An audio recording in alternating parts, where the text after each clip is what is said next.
What's had me?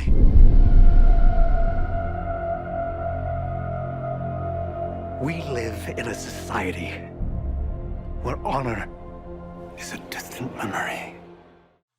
Welcome back, everyone. This is going to be my new Justice League Snyder Cut video for the alternate ending with the Joker scene Zack Snyder had been talking about a couple weeks ago before they released the movie. So this is all for the Justice is Gray edition of the movie, the black and white edition of the movie. So we'll break it all down. If you're brand new to the channel, be sure to subscribe to get all the videos. There were a lot of people that were surprised to find out that there were multiple cuts of the Justice League Snyder Cut. But what happened though is Zack Snyder revealed that there were about 4 different versions of that ending scene with Batman and Joker just going back and forth, taunting each other, trying to one-up each other, each getting in the last word. And the alternate version of the ending scene he was talking about was the "We live in a society" line that they included in the trailer a while ago that everybody was going crazy about. In the regular version of the movie, though, you watch it, the scene plays out very differently, and the Joker never says, "We live in a society." A while ago, he said that he was going to include that during the Justice is Gray edition of the movie, but they just released that version last night, and a lot of you queued it up. You probably noticed that the black and white version on HBO Max seems like the exact same version of the movie as the regular Snyder Cut, just turned black and white. So a lot of people were wondering where this deleted scene in this other Joker moment that Zack Snyder was talking about had gone.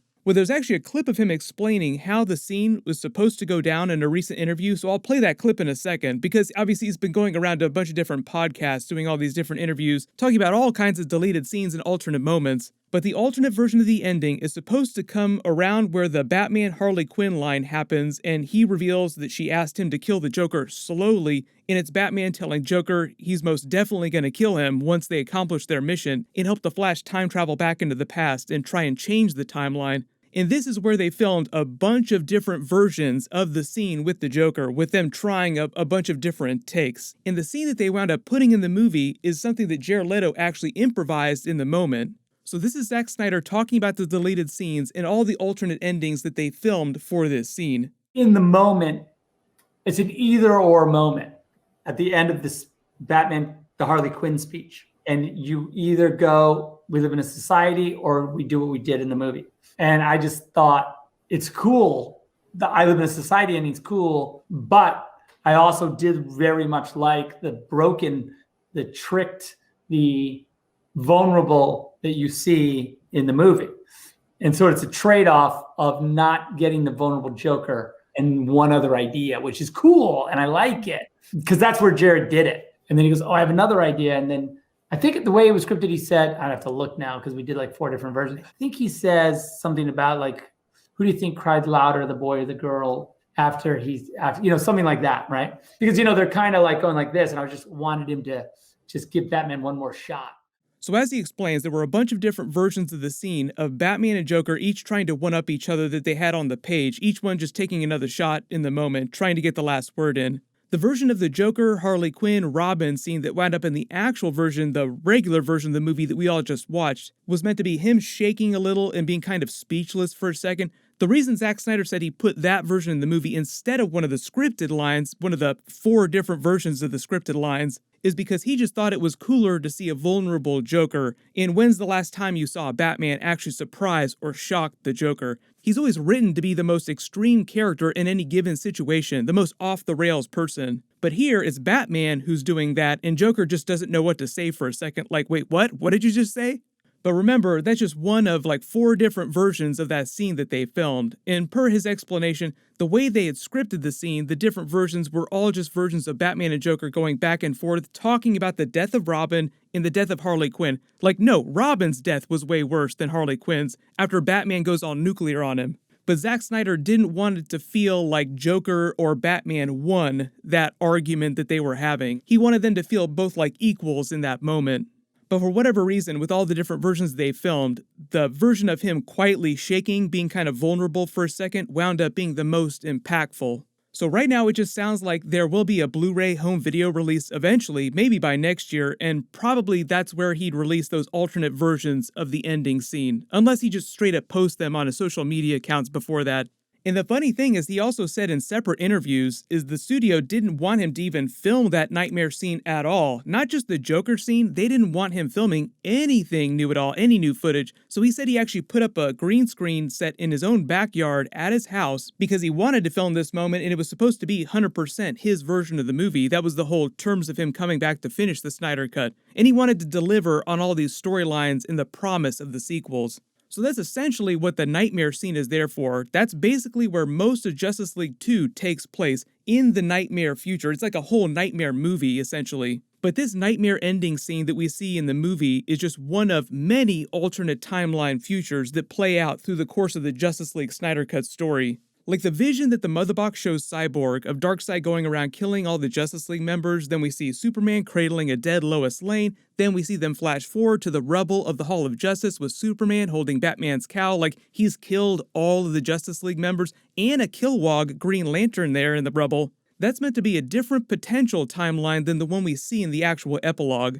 So in the epilogue, when Joker is taunting Batman about not having the balls to die himself, to sacrifice himself, and sending everyone else to do his dirty work for him, like Robin, the Death in the Family stinger there, and even he, Joker himself, says he's there on the team because he's going to do some of the dirty work for Batman. I think it's implied in the moment here, the way this plays out with evil Superman showing up, how they're trying to duck him, is that Joker has come there to distract evil Superman in some plan that they have just long enough for Flash to travel back in time. But Joker talks about all these alternate timelines, so you do wonder how many there actually are. Right now, there are at least 3 that we know about. There are the events of the Justice League Snyder Cut movie, the main movie with them fighting Steppenwolf, then that gunslinger standoff moment with Darkseid. That's actually the second timeline. It's not the first timeline. The first timeline is actually where this original version of The Flash comes from to warn Bruce Wayne about saving Lois Lane during the events of Batman v Superman. This is meant to be the first time he's time traveling into the past, so this Batman scene is now the beginning of the second timeline, where things play out a little differently, but not different enough, like the reason why they still wind up with a nightmare ending, even though it's a different one. Zack Snyder explained is because Flash was supposed to travel back to one of 2 points in time, and when he came back this time during Batman v Superman, he came to the wrong one. You notice during the scene, if you rewatch the movie again, that's why he says, "I'm too soon, it's too soon." He realizes he's at the wrong point in time. Batman doesn't know what he's talking about because he hasn't met Lois Lane yet, so he doesn't connect the dots the way his future self, Nightmare Batman, wants him to. So things still play out similarly. Lois still winds up dying at the hands of Darkseid. Darkseid blames the Justice League and Batman for it, so that helps him turn Superman evil using the anti-life equation. Like, you remember the nightmare scene, the way it plays out. She was my whole world. Like, he blames Batman for Lois Lane's death. That's mostly because of Darkseid gaslighting Superman. So when we wind up in the epilogue, the nightmare scene here, this is the second nightmare timeline that is played out. And when the Flash eventually travels back in time after this moment here, after he winds up getting away from evil Superman, as it's kind of implied, at some point during the end of Justice League 2, he travels back in time and creates the third timeline, and that's when they actually wind up defeating Darkseid. Like in that attempt, Flash was going to pick the correct point in time to go back to. They successfully save Lois from Darkseid. She never gets melted to a puddle of goo. Superman's son, because she was pregnant, also doesn't wind up dying. Superman then never falls to the anti-life equation and doesn't turn evil. And here's another really cool detail that Zack Snyder just revealed about Justice League 3. For all of you who wanted a Henry Cavill Man of Steel 2 movie, I know a lot of you still do, obviously, Zack Snyder said that Justice League 3, the final movie in the trilogy, was supposed to be a direct sequel to Man of Steel. Like the third Justice League movie would have mostly been a Superman-based movie, most of the scenes, most of the plot revolving around him, where you would have seen him become the ultimate version of comic book Superman. All while we see the full Green Lantern Corps roll in like the cavalry. Batman sacrifices himself, dying, paying off the Joker nightmare scene from the end of the first Justice League film, or the Justice League Snyder Cut, where he was taunting Batman about not having the balls to die himself.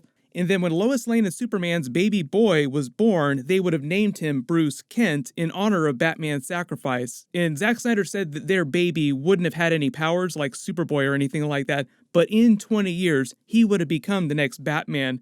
Remember, if the Justice League sequels had been made, we would have actually been seeing Justice League 3 during 2021. Like, we would have actually seen it this year in theaters.